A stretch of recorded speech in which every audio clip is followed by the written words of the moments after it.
Será que a bolha da inteligência artificial tá mesmo para estourar?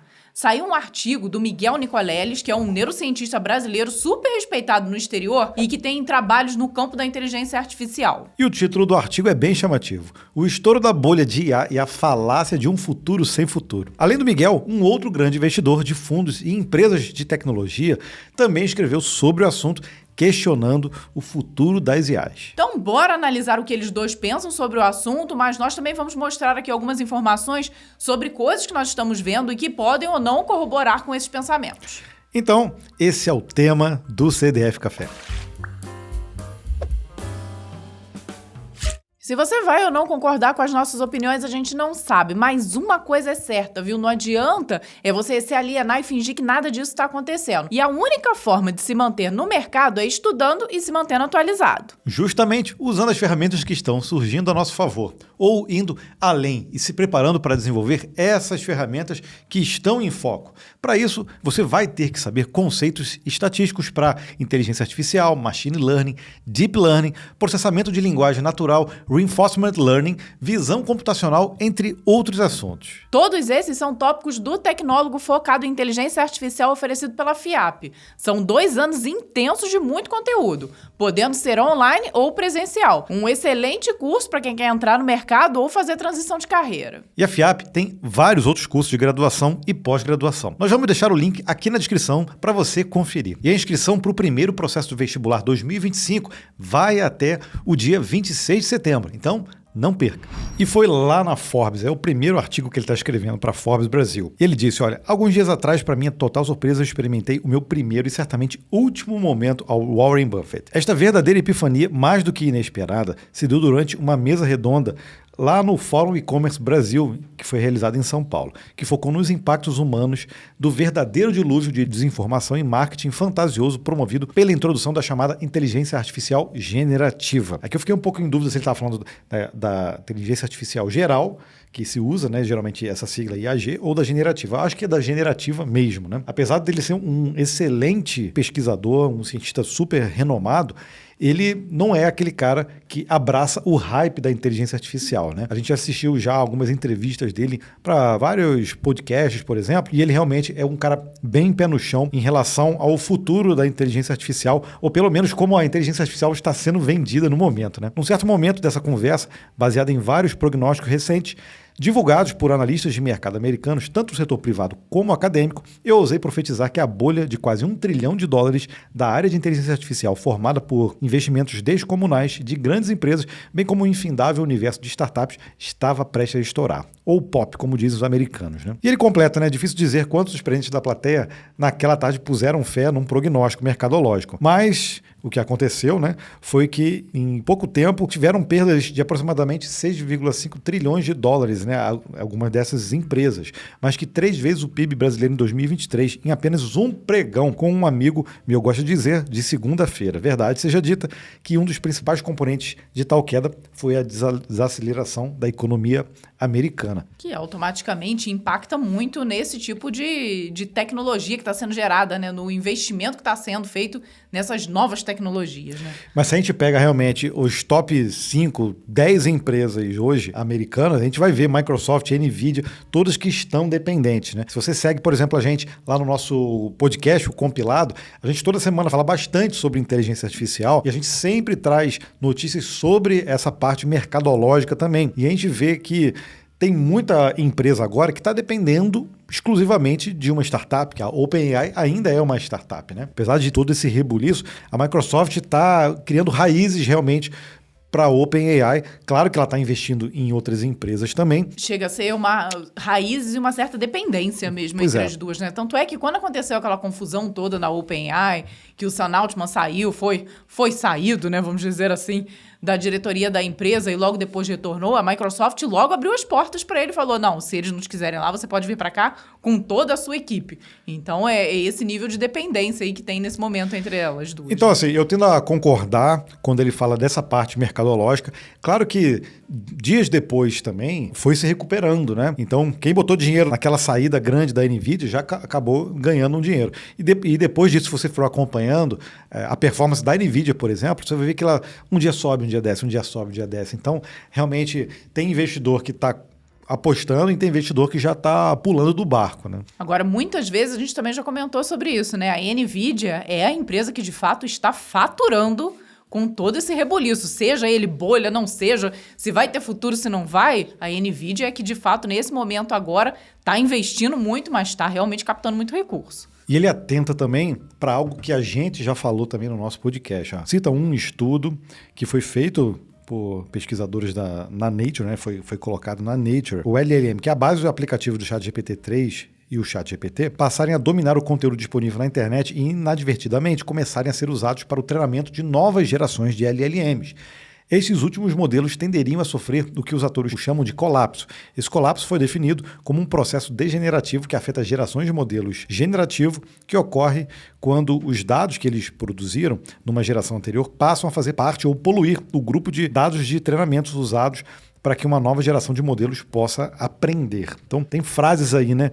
Tipo, você coloca treinamento de geração de textos e aprender. Assim, coisas que, se a gente olhar, eles não conseguem fazer realmente. Uhum. Então, você tem a geração de textos a partir de dados que já foram produzidos. Mesmo que você faça o reforço de treinamento lá, de aprendizado, ele não vai conseguir gerar coisas novas, ou seja, ele não vai conseguir inventar coisas novas a partir daquilo. Aí me chamou bastante atenção aqui no artigo dele que ele fala que ele é um termo que eu não conhecia, que é a poluição recursiva, que é justamente isso. É um modelo alimentado com o conteúdo do próprio modelo e que vai se degenerando ao longo do tempo. Ele fala que passariam a se distanciar cada vez mais dos dados que representam textos verdadeiros produzidos por interações humanas reais. Uhum. Concordo com isso aí. Concordo plenamente. E ele fala também que é justamente o que gera ali o gancho para a chamada do artigo, né? Que é um futuro sem futuro.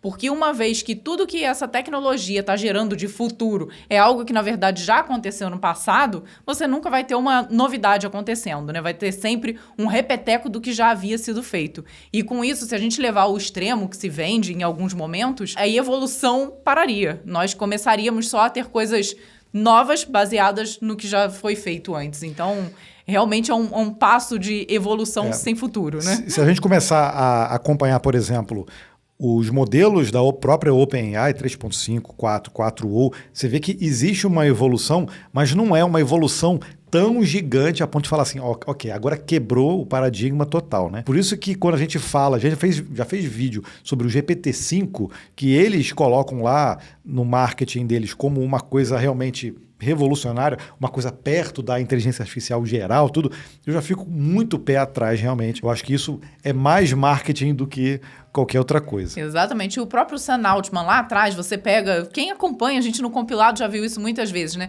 Que você pega no primeiro momento, ele dizia, não vai existir o 5, até porque não existem dados. Em 2026 já não vão mais ter dados para treinar nada.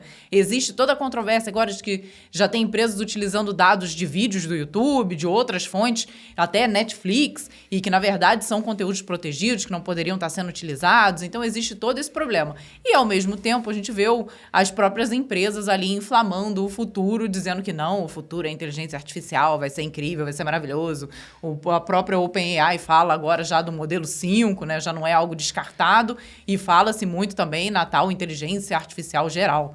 Então, a gente sabe que isso pode gerar uma bolha? Pode. A gente não tira essa possibilidade. Mas isso não necessariamente quer dizer que a inteligência artificial, do jeito que a gente está vendo evoluir, ela não vai gerar valor para os negócios. E ela tem muitos desafios pela frente. Isso que a gente vai avaliar daqui a pouco. E o artigo, que saiu também de um investidor, que é o Roger McNamee, ele disse que o investimento em data centers já somam 100 bilhões até agora e crescem a um ritmo de 10 bilhões ao mês. Os maiores investidores, Microsoft, Nvidia, Google, Amazon, Meta, têm toneladas de dinheiro em caixa e dominam o S&P 500. Se eles estiverem errados, será um desastre para os mercados. Aí a gente tem que colocar um pouco o nosso lado empreendedor para analisar isso, né? Porque se a gente, por exemplo, pega só como investidor, o investidor ele tem ali um limite de tempo para a coisa maturar. Por exemplo, se a gente pega Nubank ficou anos aí até conseguir dar algum resultado. E agora já ultrapassou em valor de mercado Itaú, por exemplo. Claro que não tem a lucratividade do Itaú, mas já está tendo uma lucratividade boa, já opera em vários países e tem toda a cara que vai conseguir passar grandes players estrangeiros, inclusive, né? Agora, lá atrás, ninguém botava fé. Tipo, quando é que isso vai dar dinheiro? Quando é que isso vai se consolidar? Então, chegou até ficar meio estremecido em algum momento. Então, o timing de investimento nem sempre é aquele que eles estão esperando, né?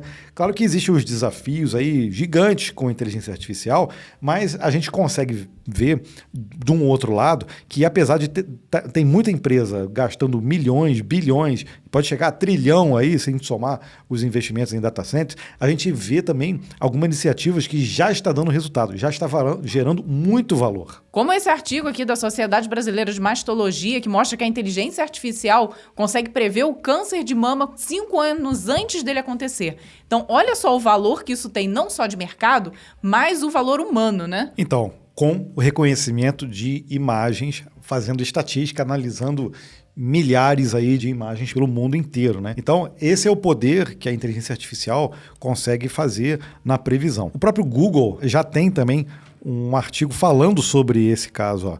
Então, mais de 2 milhões de pessoas são diagnosticadas com câncer de mama todos os anos. E aí ele fala aqui sobre alguns casos também, da onde está vindo essa pesquisa, mas na Sociedade Brasileira de Mastologia, eles têm aqui, olha, apesar dos grandes avanços em genética e imagens modernas, o diagnóstico surpreende a maioria dos pacientes com câncer de mama. Para alguns chega tarde demais. Diagnósticos posteriores significam tratamentos agressivos. Então, por exemplo, lá ó, no Hospital Geral de Massachusetts, ele criou um novo modelo de aprendizagem profunda que pode prever a partir de uma mamografia se um paciente desenvolver câncer de mama com 5 anos no futuro. Treinado em mamografias e o resultado conhecido de mais de 60 mil pacientes. O modelo aprendeu os padrões sutis no tecido mamário, que são precursores de tumores malignos. Acho que qualquer investimento feito para conseguir prever esse tipo de coisa com esse nível de precisão, isso para mim já está valendo, né? Estamos falando de vidas aqui. Sem dúvida. E não é a única iniciativa que tem na área de saúde. Nós encontramos aqui uma parceria com a Johnson & Johnson e com a NVIDIA, justamente para aplicar a inteligência artificial no momento das cirurgias. Olha que legal, ó. A Johnson & Johnson MedTech está presente em 80% das salas de cirurgias em todo o mundo e é responsável por treinar mais de 140 mil profissionais de saúde, regularmente por meio dos seus programas educacionais. Agora a empresa quer acelerar a infraestrutura necessária para a implementação de software alimentado por IA para cirurgias. Só a nível de curiosidade, aqui nós moramos em São José dos Campos, eles inauguraram em 2015 um data center aqui e provavelmente eles já estão usando para várias iniciativas de inteligência artificial, porque nós tivemos no INPE há uns meses atrás e assistimos uma palestra de profissionais da Johnson & Johnson falando das iniciativas lá e a gente ficou de boca aberta para as coisas que eles já estão fazendo com inteligência artificial. Outro caso muito interessante é para a criação de medicamentos específicos, então de acordo realmente não só com a doença, mas com o ser humano, com a pessoa mesmo, e justamente se utilizaria inteligência artificial. E o rapaz na Johnson também falou deles fazendo esse tipo de iniciativa. Exato, né? Fazer um mapeamento do DNA do paciente e a partir dali você consegue criar medicamentos personalizados, específicos para aquele paciente. Isso aí traria uma efetividade e até menores, por exemplo, efeitos colaterais de um nível assim que a gente nunca viu. Mas aí não tem jeito, né? São vários desafios. Uma das coisas que a gente costuma falar no nosso podcast